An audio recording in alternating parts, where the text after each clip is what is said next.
हमको 2 मिनट कहना है। हाँ पूछ सकते सवाल, जे भी एजा बैठे जात हमरा हम तो रात भर एजे बानी, हमरा कहीं जाए के बा।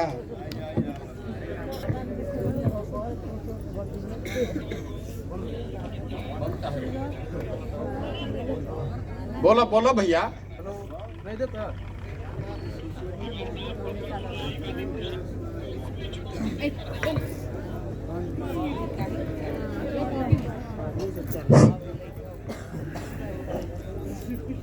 सबसे पहले इस जन स्वराज के नेतृत्वकर्ता आप उपस्थित हैं, आपको हमारे बरेजा पंचायत की तरफ से अभिनंदन है।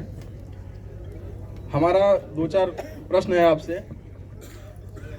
आपके प्रचार के लिए हमारे मोबाइल पर फ़ोन आया, ऑडियो रिकॉर्डेड, उसमें बोला गया कि आपका जो कार्यक्रम चल रहा है ये कंटिन्यूसली बिल्कुल हर पंचायत को टच कर रहा है, और मेरे समझ के अनुसार हमारे बिहार प्रांत में 8,474 के आसपास पंचायतें हैं। इसका मतलब आप हर पंचायत में जाएंगे,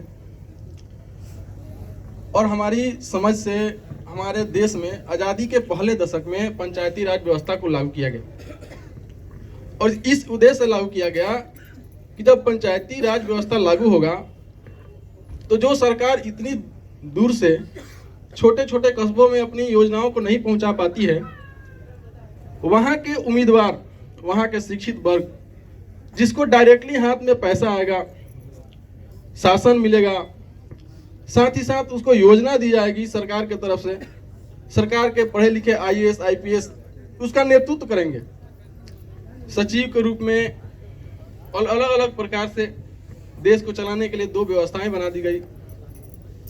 लेकिन हमारा एक प्रश्न है कि इतने अरसों बीत गए, पहले दशक में जब राजस्थान से शुरू हुआ, और पंचायती राज व्यवस्था में हर साल हर किसी का भी सरकार रहा हो, फंड आते हैं हमारे पंचायत के विकास के लिए, लेकिन विकास आप भी पैदल ही आए हैं और बिहार में ही चल रहे हैं। कितना दिखा है आप अपने जुबान से ही बता रहे थे कि विकास नहीं हुआ। अगर हमारे जो अभी इतने लोगों ने हाथ उठाकर बोला कि हाँ आपका विकल्प होना चाहिए देश में, अगर विकल्प होता है और अगर आप सरकार में आते हैं या फिर आपके द्वारा चुने हुए लोग, आपके नेतृत्व के अनुसार चलने वाले लोग अगर सरकार में आते हैं, तो हमारे पंचायती राज व्यवस्था को सुदृढ़ करने के लिए कौन सी योजना लेकर आएंगे?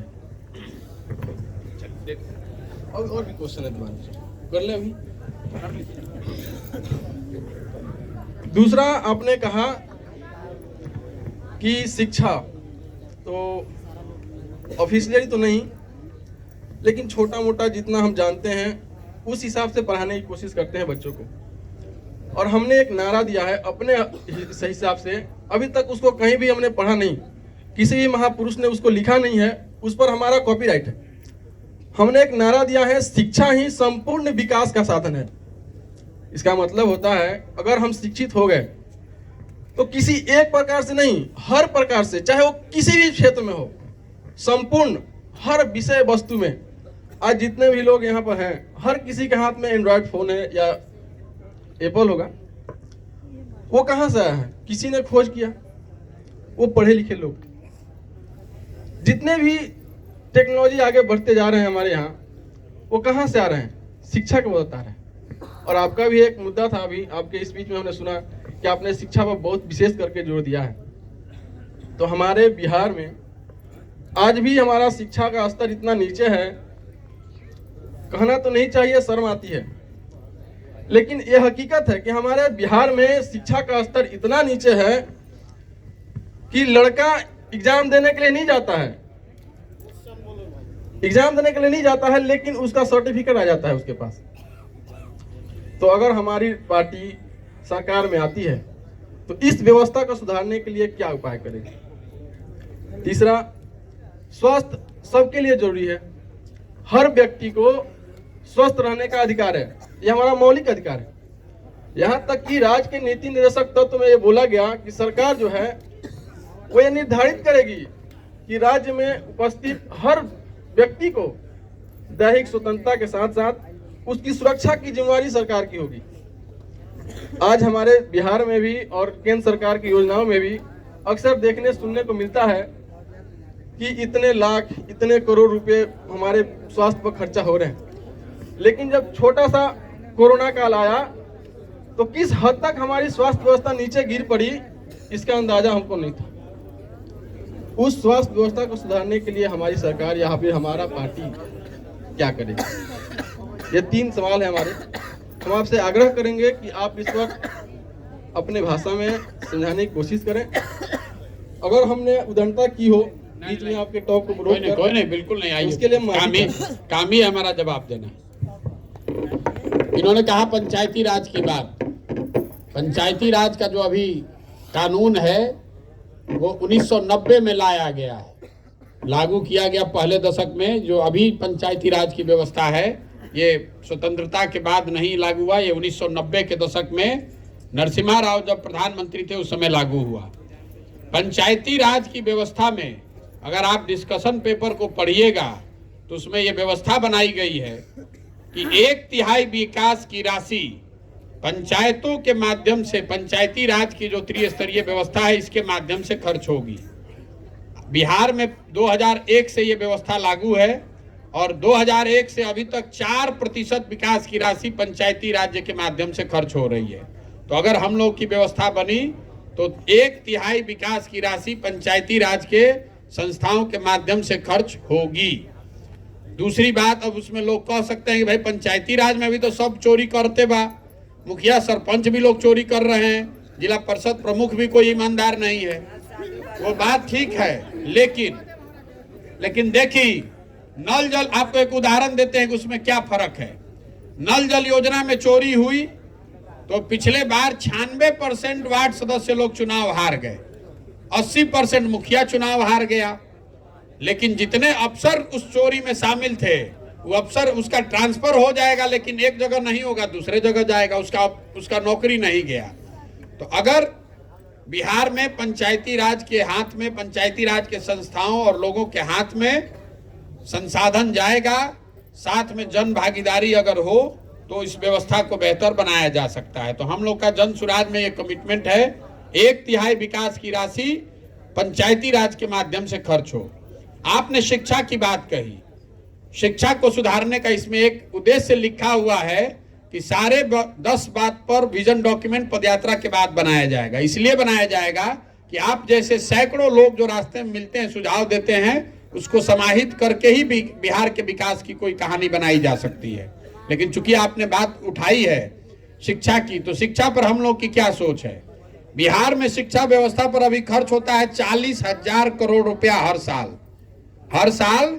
40,000 करोड़ रुपया बिहार में शिक्षा व्यवस्था पर खर्च हो रहा है और 40 गो लड़का भी पढ़ के बढ़िया निखर निकल।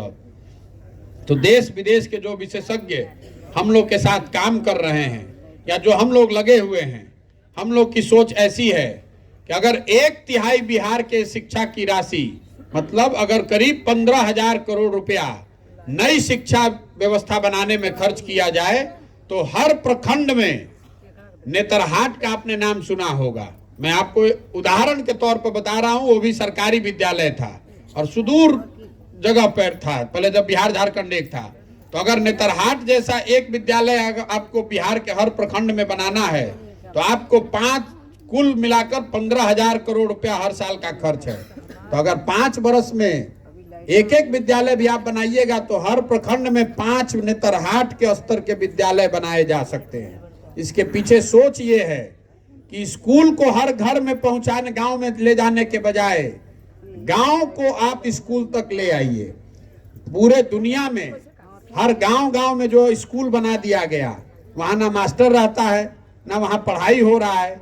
लेकिन अगर आप प्रखंड को मैप कीजिएगा सैटेलाइट के माध्यम से तो आपको पता चलेगा कि अगर 5 विद्यालय प्रखंड के स्तर पर अच्छे बना दिए जाएं तो हर बच्चा प्रखंड में 30 मिनट से कम समय में बस की सुविधा से वहां पर स्कूल में पहुंच सकता है। शहरों में आप क्या करते हैं, शहर में आप रहते हैं, अपने बच्चे को स्कूल भेजते हैं स्कूल बस से, आधे घंटे में वो स्कूल पहुंचता है। तो बिहार की शिक्षा को लेकर एक पहलू है, ये पूरी शिक्षा का पूरा ब्लूप्रिंट नहीं है, एक चीज आपको बता रहा हूं। कि स्कूलों को हर घर तक ले जाने के बजाय बच्चों को वो सुविधा दी जाए कि आप स्कूल बस से स्कूल तक आएं, और प्रखंड में 5 विद्यालय ऐसे बनाए जाए अगले 5 साल में, ताकि आधे घंटे में हर बच्चा बस के माध्यम से उस स्कूल में पहुंचे, अच्छी शिक्षा उसको मिले। इसका फायदा ये होगा कि 5 जो बड़े बड़े बिल्डिंग जहां पहले है जमीन है वहां पर आप स्कूल बनाइएगा, वहां टीचर को रहने की सुविधा बनाइएगा। नहीं तो आप गांव में स्कूल खोल देते हैं, मास्टर साहब वो जाते नहीं, कौन मास्टर आएगा भी कैसे? अगर आना चाहे भी तो कैसे आएगा? उसका भी तो बच्चा है, उसको भी तो डॉक्टरी चाहिए, उसको भी शहर में रहना है। तो अगर आपको ये व्यवस्था बनानी है कि शिक्षक स्कूल में आए पढ़ाए, तो शिक्षक की भी आपको चिंता करनी पड़ेगी। तीसरा, आपने स्वास्थ्य की बात कही। ये स्वास्थ्य की बात करना ही बिहार में बेईमानी है। स्वास्थ्य की कोई यहाँ पर चिंता करने वाला है नहीं। हम लोग की प्रायोरिटी में जो मैंने आपको बताया 10 विषय हैं जिस पर विजन डॉक्यूमेंट जारी करेंगे, उस समय आप देखिएगा। लेकिन जो 3 मुद्दे हैं मूल में, चाहे शिक्षा सुधारना है कि स्वास्थ्य सुधारना है, पंचायती राज सुधारना है कि भ्रष्टाचार खत्म करना है, ये सब पेड़ की टहनी है। मूल में दिक्कत यह है कि पेड़ के जड़ में आपका वोटिंग पैटर्न है। अगर आप मुखिया से 500 रुपया लेकर वोट दीजिएगा तो मुखिया चोरी नहीं करेगा तो हरिश्चंद्र बनेगा। जब वोटवा लेके, जब 500 रुपया लेके वोट दे रहे थे तब याद नहीं पड़ा था? तो मुखिया को कितनों पैसा दे दीजिए, जब आप चुनाव ही गलत कर रहे हैं तो आपका वो सही होगा कैसे? पंचायती राज में अभी 4% पैसा आवता, आगे हम 30% अगर हम लोग भेजने लगे तो और चोरी होगा। इसलिए सबसे पहले जड़ को पकड़िए। जनता को यह समझना है कि गलत वोट मत दीजिए।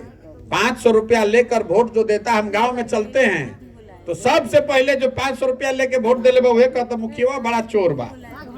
अरे तो 500 रुपया लेके वोट तू दे ले बाड़ा, मुर्गा भात तू खा के वोट दे लो, पाउच पी के तू वोट दे ले बाड़ा, आ मुखिया जी आके का हरिश्चंद्र बनियन? तो इसीलिए जन सुराज में सबसे पहला जो प्रयास है कि आपको जनता को ये समझाया जाए, बताया जाए कि आप किसी भी हालत में अपने वोट पर गलती मत कीजिए। आपके वोट की कीमत 500 रुपया नहीं है। आपके वोट की कीमत नाली गली 5 किलो अनाज नहीं है। आपके वोट की कीमत है आपके बच्चों का भविष्य। अगर आप वोट ठीक दीजिएगा तभी कुछ सुधरेगा, ना तो कौनो योजना बना लीजिए, जब आदमी ही गलत चुनकर भेजिएगा तो उल्टा ही उसमें करेगा।